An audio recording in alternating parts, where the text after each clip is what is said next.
Entonces es como que si tengamos una película de líquido y le estamos soplando. El líquido va a burbujear, el gas va a burbujear en el líquido. Y en ese burbujeo se da la transferencia de masa. ¿Lo ven? Sí. Lo que buscamos con el relleno, con la película de líquido que ponemos en contacto con el gas y se da la transferencia de masa, lo hacemos aquí en el plato con la película de líquido que se atraviesa con el gas. Evidentemente, la velocidad del gas debe ser tal que mantenga el líquido en el plato. Porque si el líquido cae por aquí, es un problema operacional que se llama lloriqueo. Se llama así, lloriqueo. Porque el líquido no puede caer por allí. Entonces, bueno, así funciona un plato. ¿Qué pasa con esto de espuma? Hay líquidos o hay mezclas como la gasolina que al agregarle un gas produce espuma. Y la formación de espuma también es un problema operacional. ¿Por qué? En cada plato yo debo de alcanzar una separación.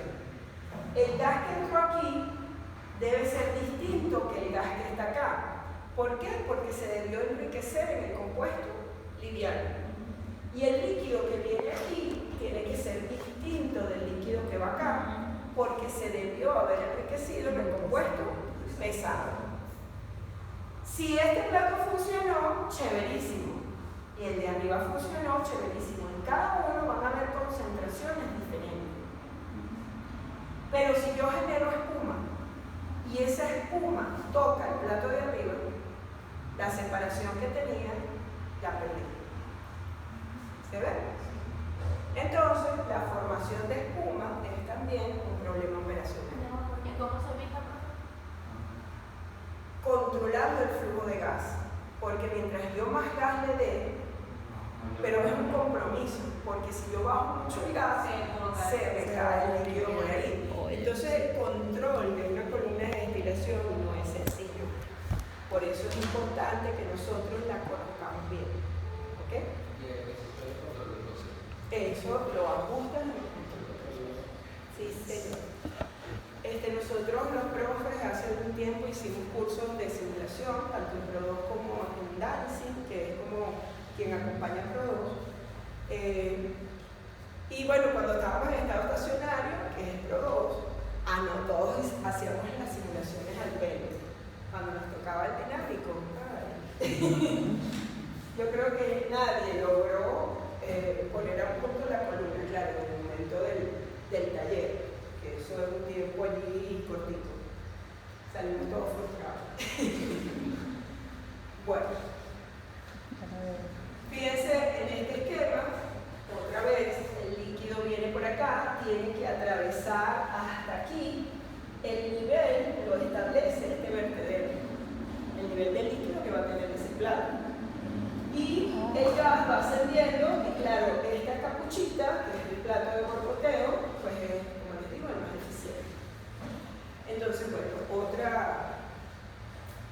otro esquema de cómo funciona el plato.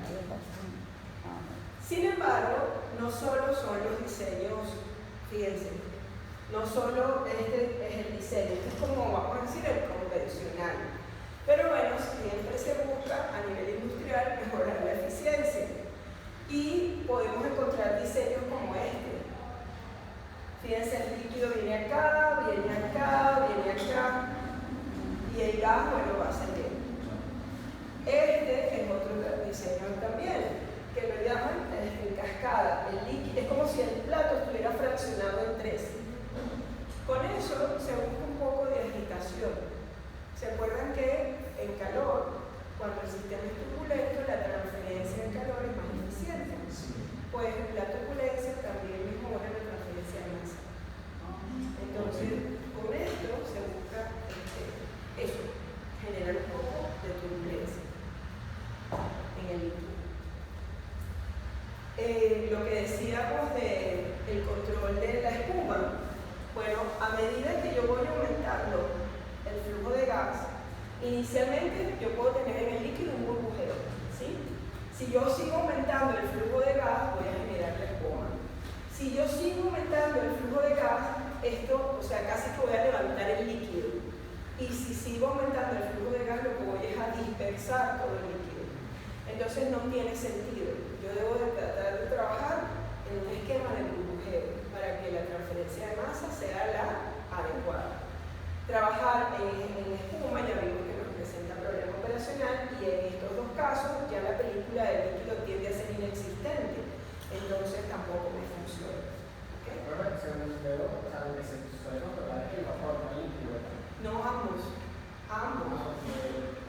Tiene que haber un compromiso entre los dos para que pueda operar de forma adecuada. ¿Ese compromiso se consigue bajando también el líquido o solo regulando el vapor?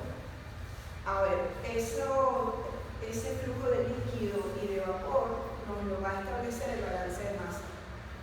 Y entonces lo que tenemos es que tratar de ajustar a nuestro balance de masa y que las condiciones funcionen.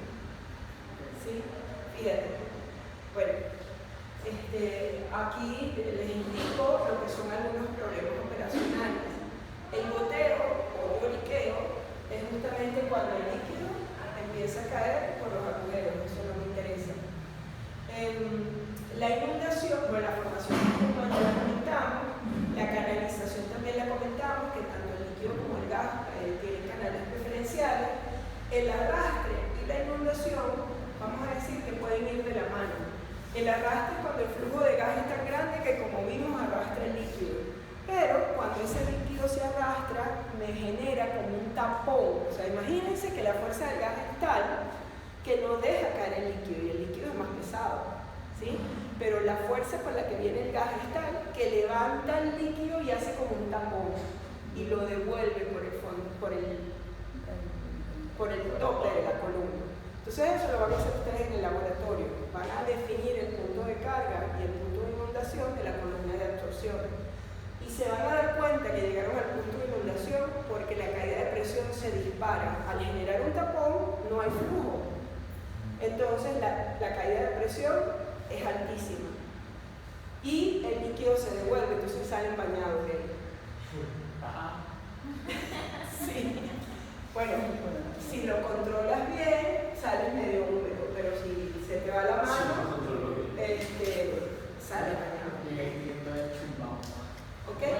Entonces, fíjense, nosotros debemos buscar trabajar en esta zona de operación satisfactoria, donde hay un compromiso entre la velocidad del líquido, ¿sí?, y el flujo de gas.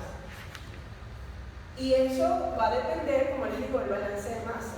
Mi balance de masa puede quedar por aquí, puede quedar por aquí, puede quedar por aquí. Pero si estoy trabajando a velocidades muy bajas de gas, porque es que la inundación se puede presentar en dos casos: cuando arrastro el líquido o cuando no tengo gas, y entonces toda la columna se llena de líquido. Eso nos ha pasado en la práctica. Cuando no están pendientes de la alimentación o empezaron a alimentar y no abrieron la válvula de residuo, entonces la columna se empieza a llenar, se empieza a llenar, se empieza a llenar, se empieza a llenar, porque no tiene salida. Eso también es inundación. ¿Ven?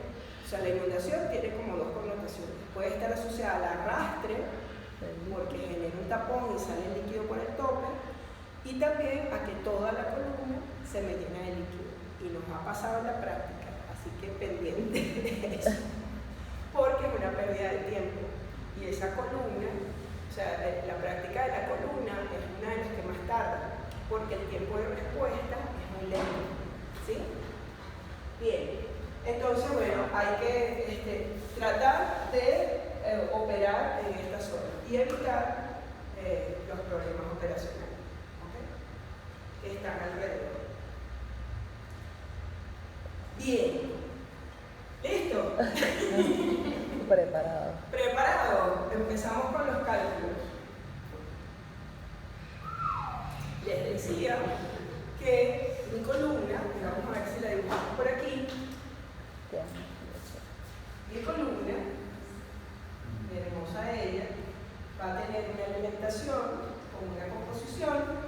En el tope tiene un condensador vapor de reflujo, un producto destilado con una composición XD, un reflujo que lo llamo L0X0, en el fondo va a tener un rehervidor y un producto de fondo BX.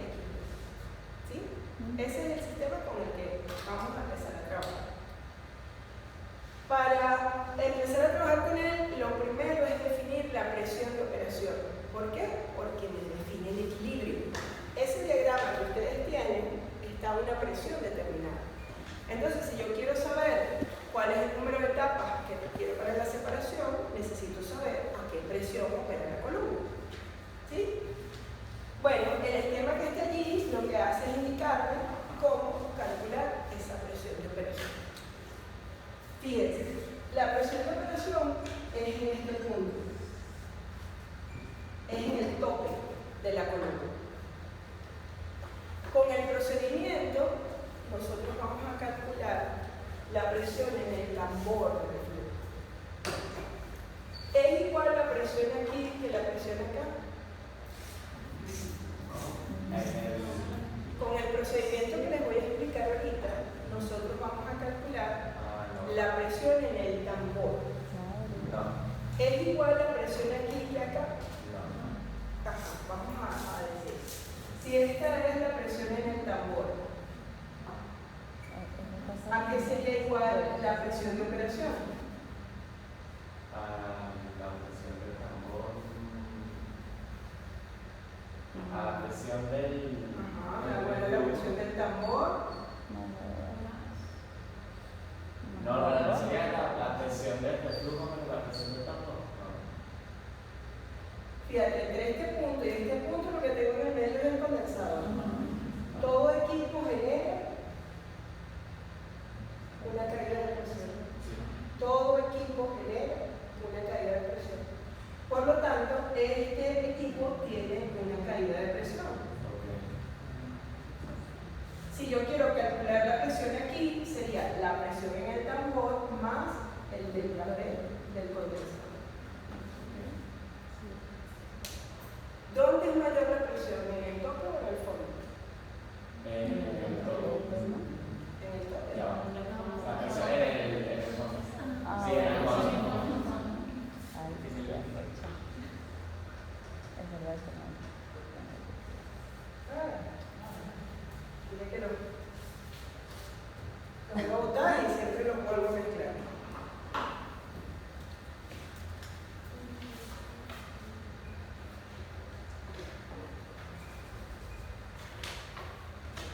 La presión en el fondo es mayor que la presión en el fondo.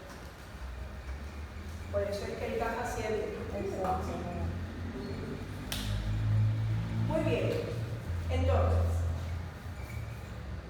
les recomiendo leer en el Henry,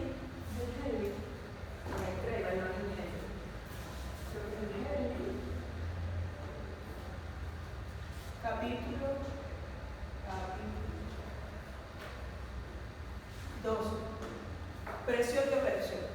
Si no, también la pueden buscar en el trailer como presión de operación. Les voy a dar los tips de lo que sale allí, pero que vamos algunos a aplicar ahorita, otros los vamos a dejar para aplicar en el método FUR.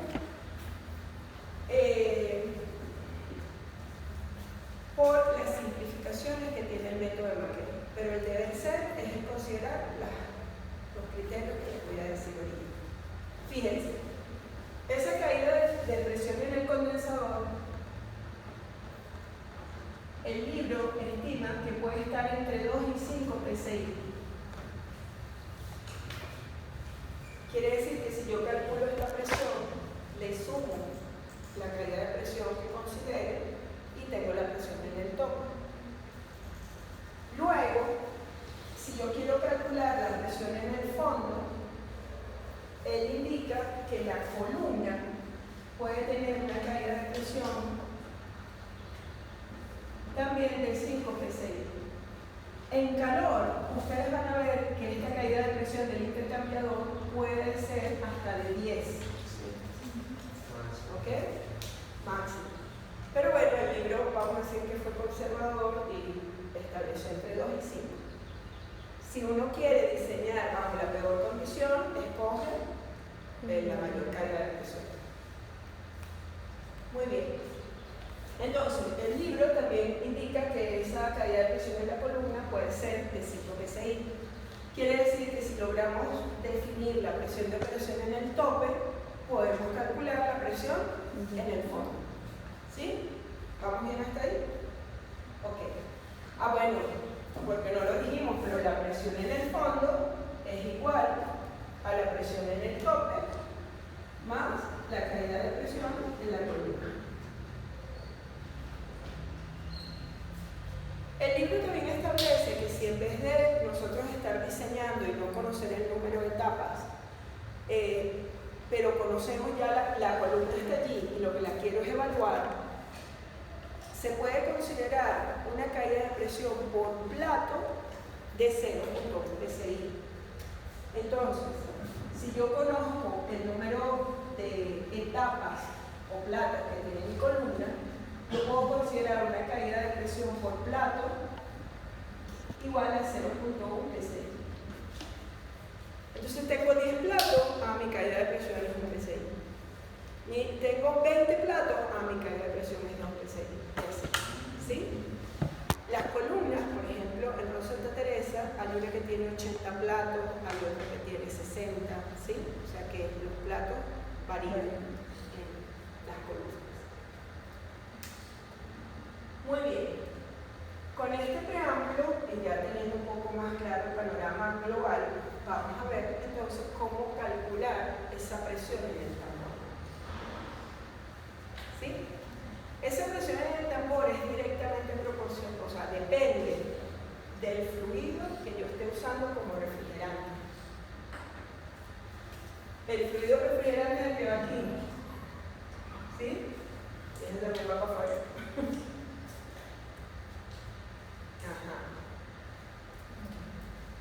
Del fluido que yo estoy usando aquí para enfriar. Y vamos a considerar que es agua. Nuestros cálculos van a considerar que el fluido que estoy usando en el condensador es agua. Es agua de mar que no tiene reduces. Esa.